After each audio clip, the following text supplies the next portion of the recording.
La nuit du Djandjo est un hommage vibrant aux héros des femmes et l'union autour de la culture malienne. Le vendredi 1er décembre 2023 restera gravé dans les mémoires maliennes comme la nuit du Djandjo.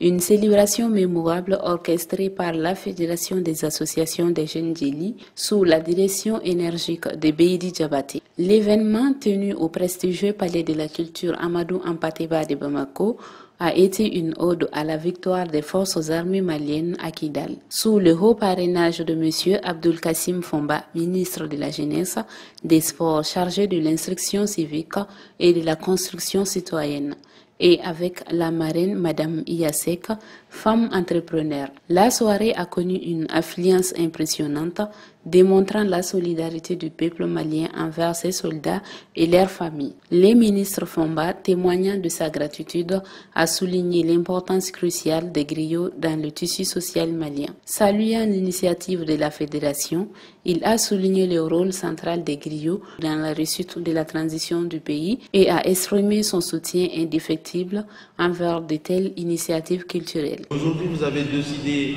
de reconnaître les FAMA.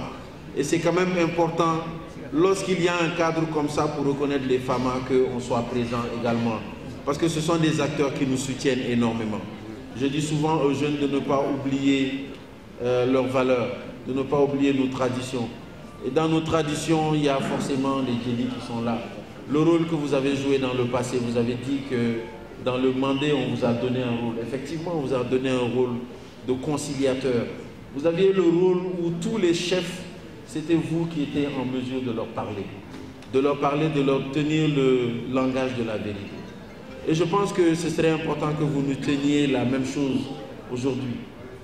Le président de la transition a besoin des acteurs qui sont prêts à les soutenir et à leur dire les choses, pour le développement du pays. Depuis des temps immémoriaux, le Djelia est né avec les hommes de pouvoir et continue à les servir.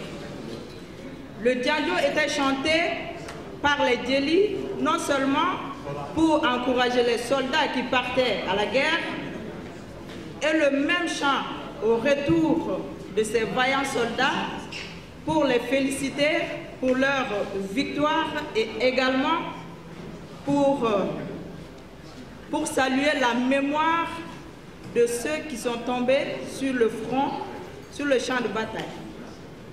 C'est ainsi, pour respecter cette tradition, les jeunes Djeli se réunissent ce soir pour chanter le Djandjo à notre vaillante armée qui se bat avec hardiesse, nuit et jour, contre les ennemis de la paix. La nuit du Djandjo a été bien plus qu'une célébration. C'était un hommage vibrant où la musique, la danse et les récits des griots ont fusionné pour créer une ambiance de fierté nationale. Les artistes ont exprimé leur talent avec passion, transmettant un message d'unité et d'espoir pour l'avenir du Mali.